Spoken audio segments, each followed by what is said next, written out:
Yo, what's going on? It's Greg Santos, author of The Real Nigga Bible for All Races. You can grab a physical copy of this book in the description below. And I want to talk about how you can instantly become a more powerful communicator today. So I remember I was in Portugal with my best friend, and we were at a hostel. And the very next day, we were flying to Canada for a paid public speaking gig to speak to dentists. And I remember we were going through this structure where, okay, what is it that we want to teach? We were hired to speak for 2 hours. And I was saying, okay, we can tell these stories and we can teach these lessons and we can have these specific exercises. And I wanted to really take my time with the stories.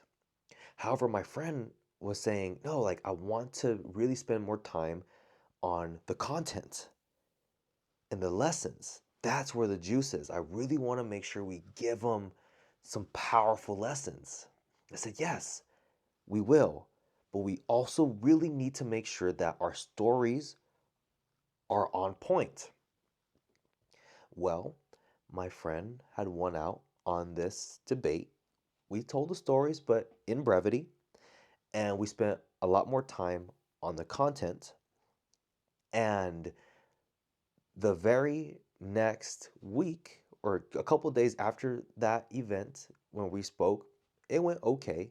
The dentist, we got good reviews, and they really enjoyed it. A couple of days later, we were in Estonia for a Mind Valley event ran by Vishen Lakiani. And Mind Valley is a 3 week long event, and we were there for the last week. And the way that Vision has this event is there are a lot of speakers, and there's a lot of different rooms, and there's an app where you get to see, okay, there's a speaker speaking about this specific subject at this specific place at this specific time. And we really wanted to connect with power players, with other winners. That's why we went. We really wanted to connect with the right people. And throughout the week, we would hear about some man named Eric Edmeades. And he was giving a speech about how to be a better and more powerful public speaker. He was scheduled for 2 sessions. Each of those sessions were 2 hours long. So he was going to do one session on Wednesday for 2 hours and then another session on Thursday for 2 hours. So he was going to be in the main room. And we heard from several different trusted sources that Eric Edmeades is the man. So me, my friend, and actually, ironically, the person who hired us to speak to his company in Canada was there with us as well. So Eric hits the stage, and for 2 hours, Eric just tells story after story after story after story after story. And he rocks the house. He blows our minds.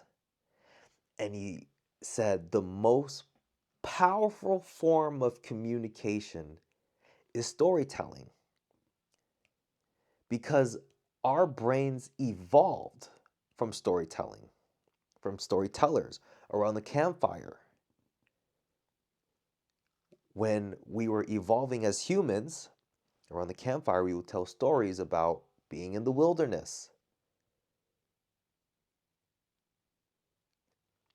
And this is before Google.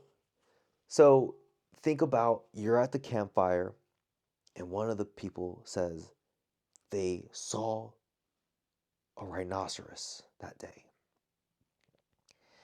And the rhinoceros doesn't really have good eyesight, but has a really good sense of smell and hearing. And that rhinoceros began charging at them. And what they did is they decided to stay still. And the rhinoceros stops before it gets to them because they don't have really great eyesight, but they're good at hearing, they're good at smelling. And the rhinoceros walks away. Well, guess what?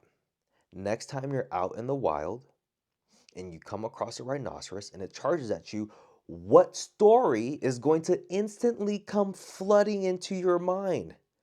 That one. And whose campfire are you going to sit at moving forward? So stories were the way that we passed on information to people. So our brains really love stories. And not only do our brains really love stories, but our brains really love storytellers.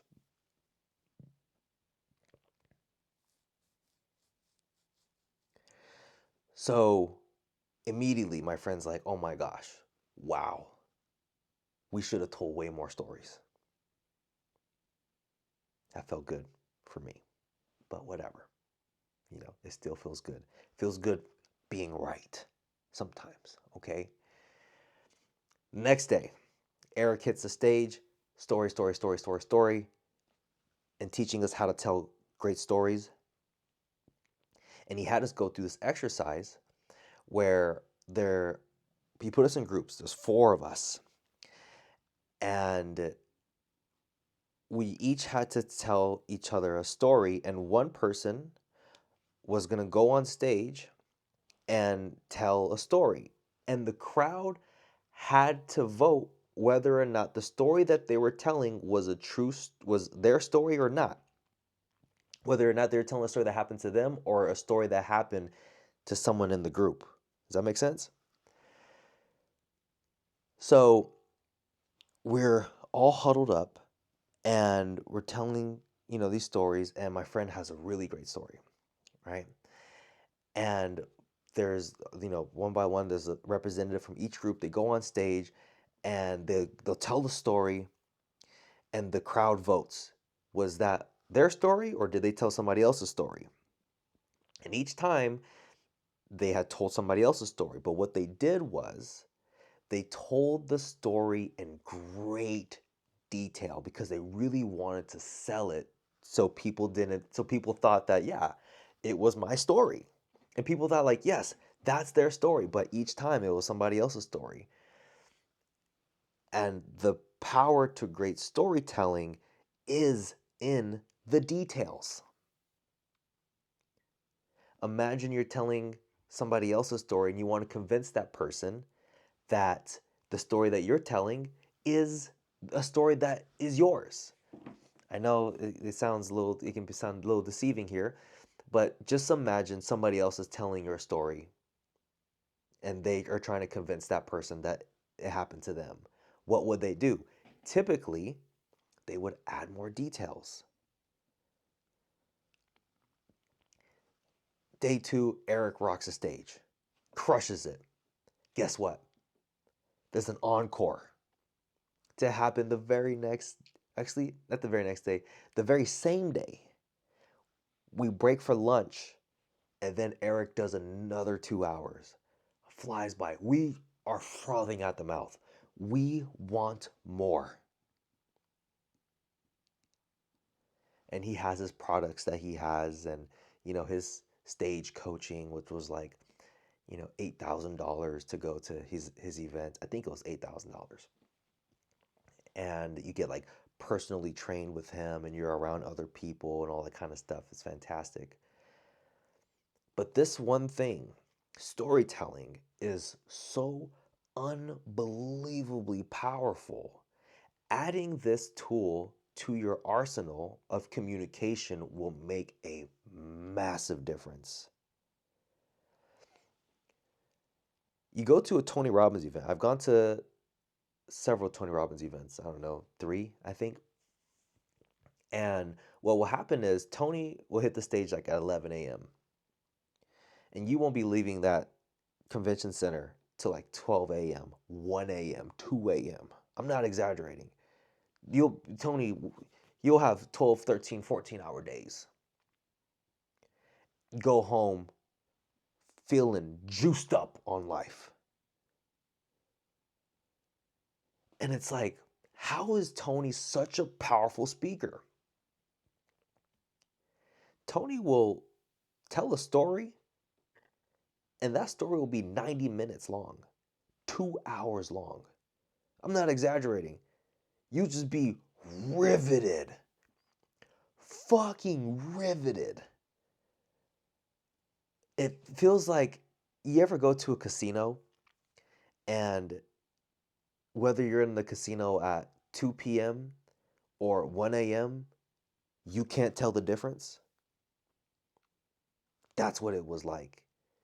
It was like, you Tony hits the stage at 11 a.m.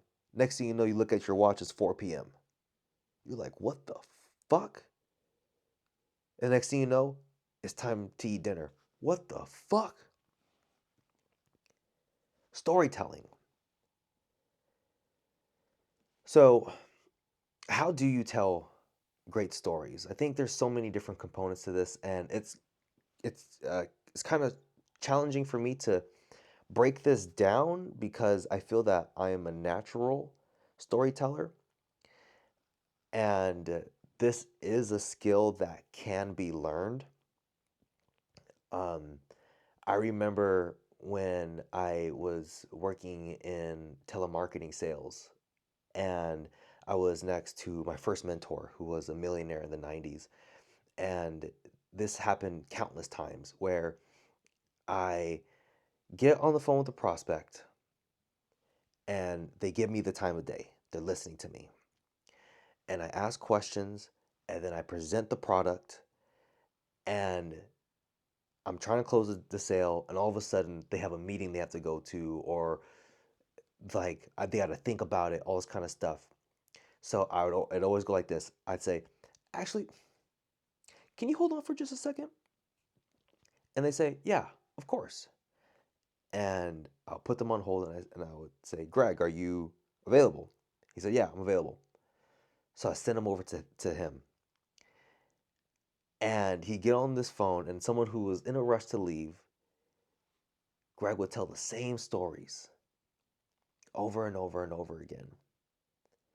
And then by the end of it, they would be like, okay, I'll buy. Send them back over to me. I'll take the credit card. I'm like, dude, this is fucking nuts.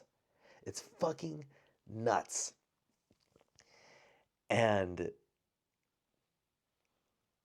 the key to storytelling is sharing something that's personal to you.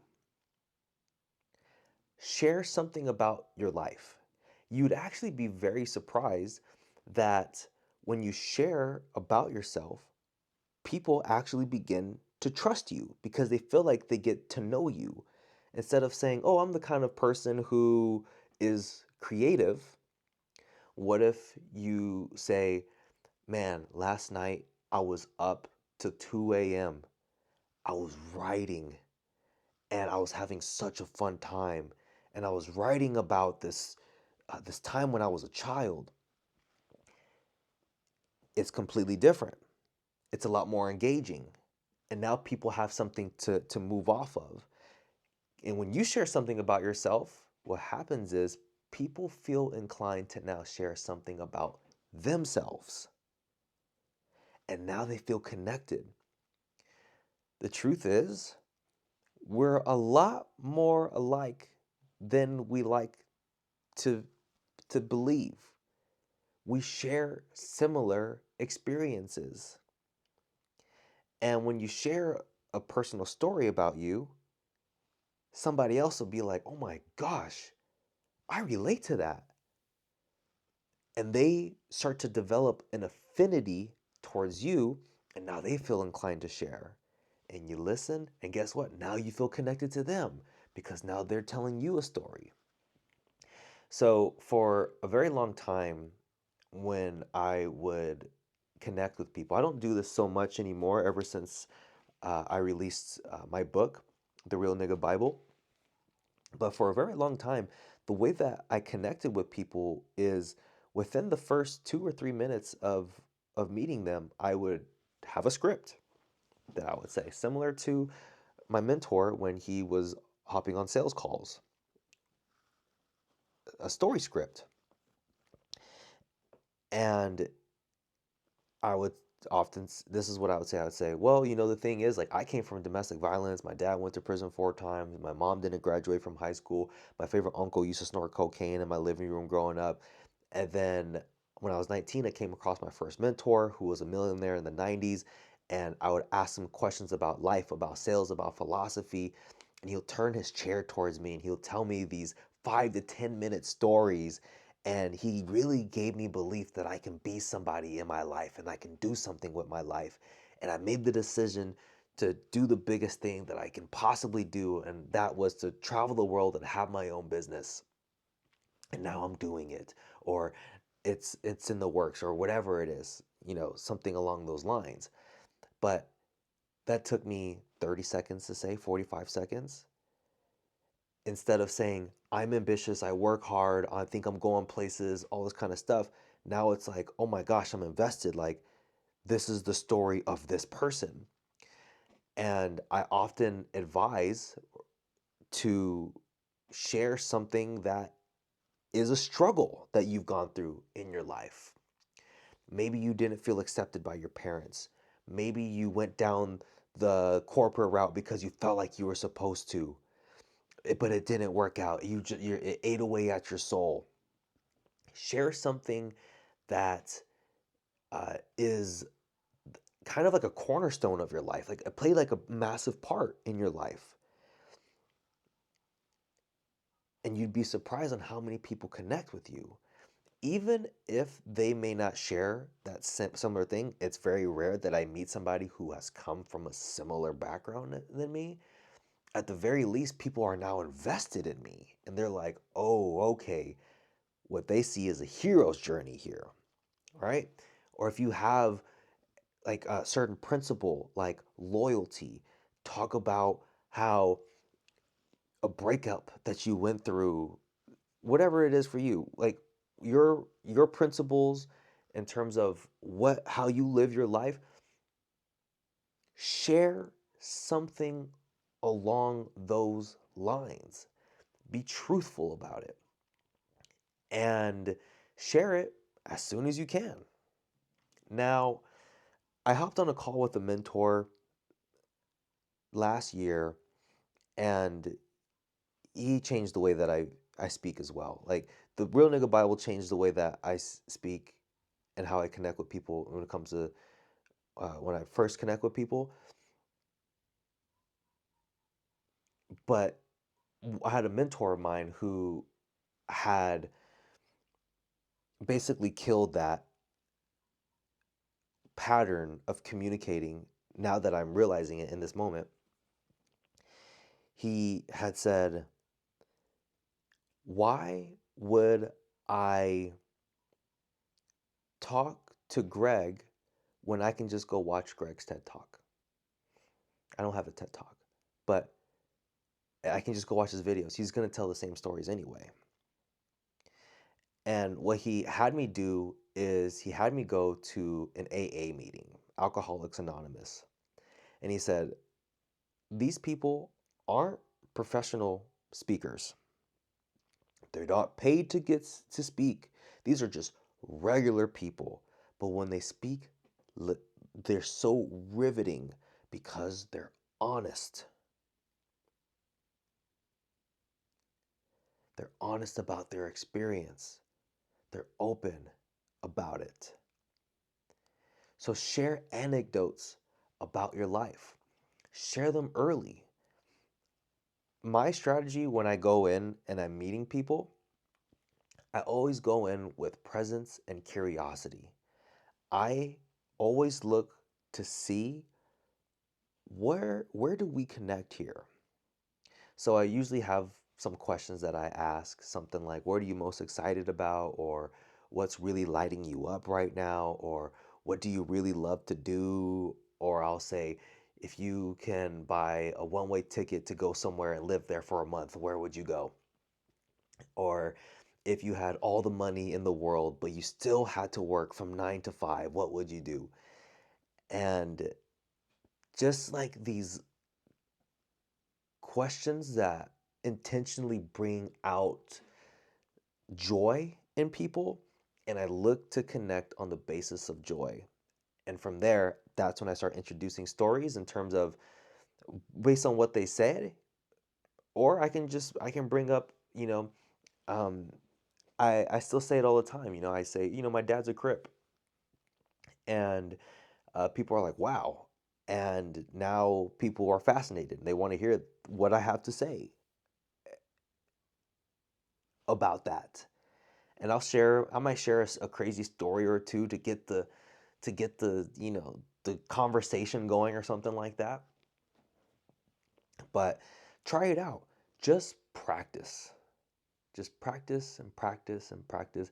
Tell more stories.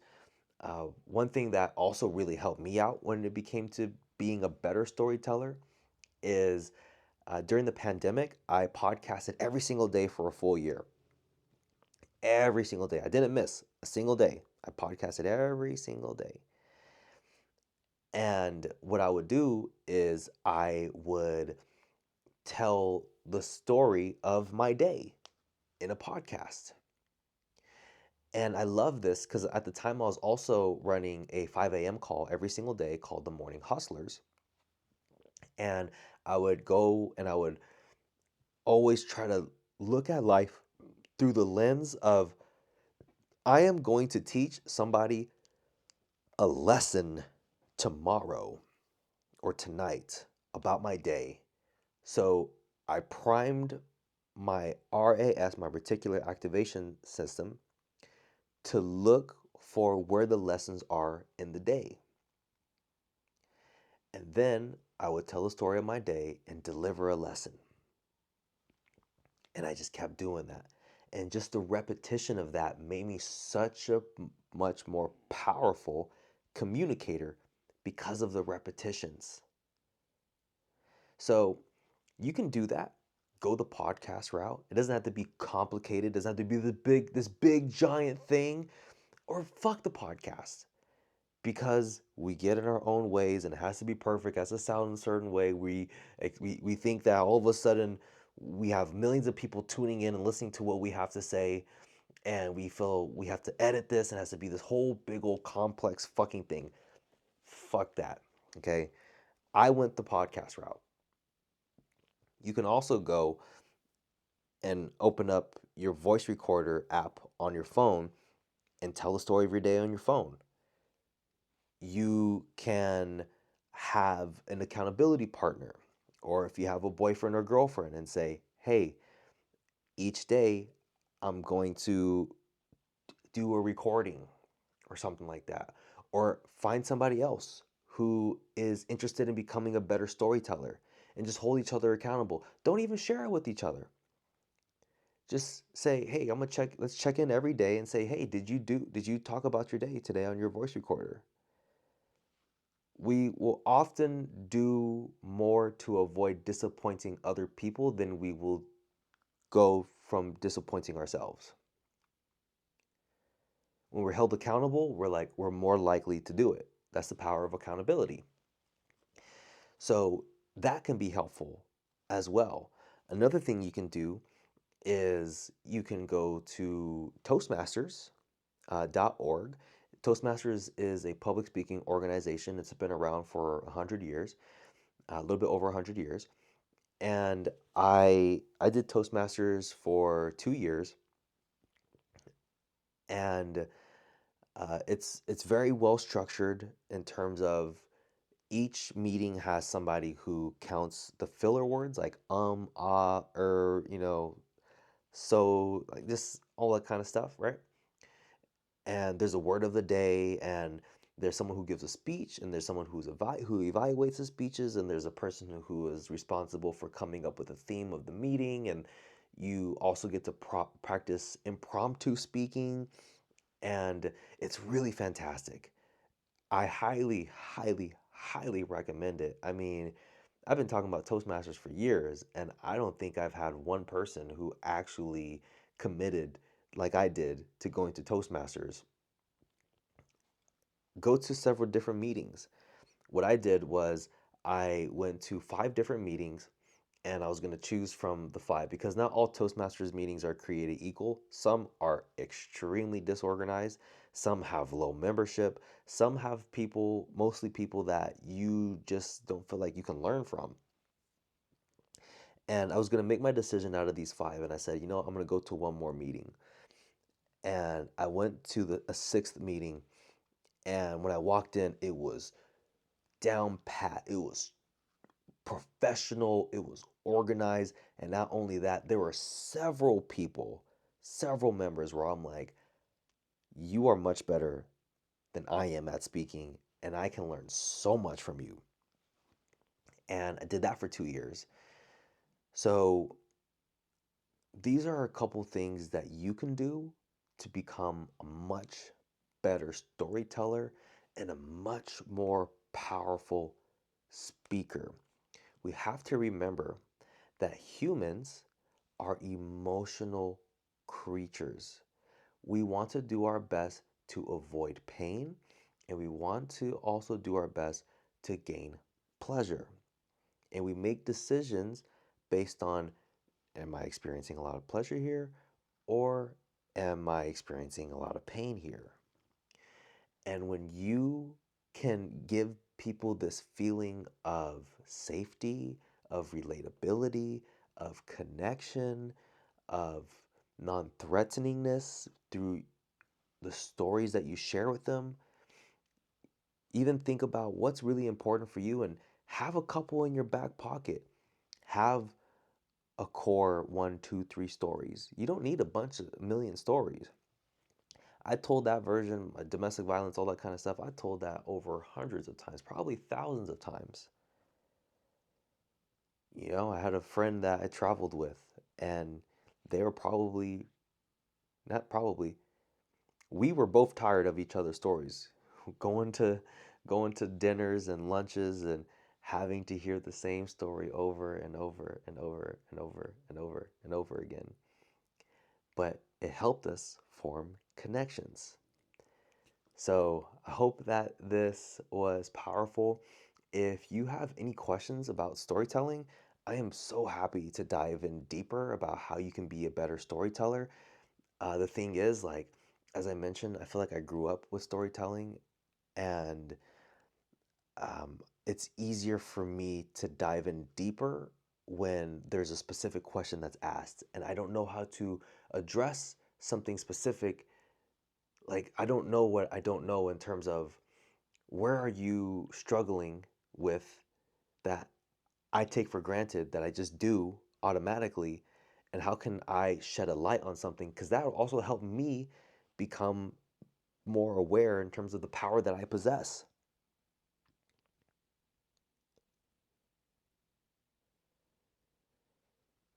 As a matter of fact, I actually didn't even know that I was a great storyteller until I did my 5 a.m. morning hustlers calls.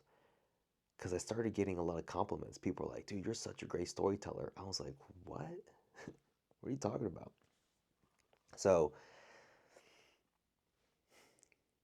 I know this video was valuable, and I want to deliver even more value to you. So please ask questions in the comments. I would love to address them for you.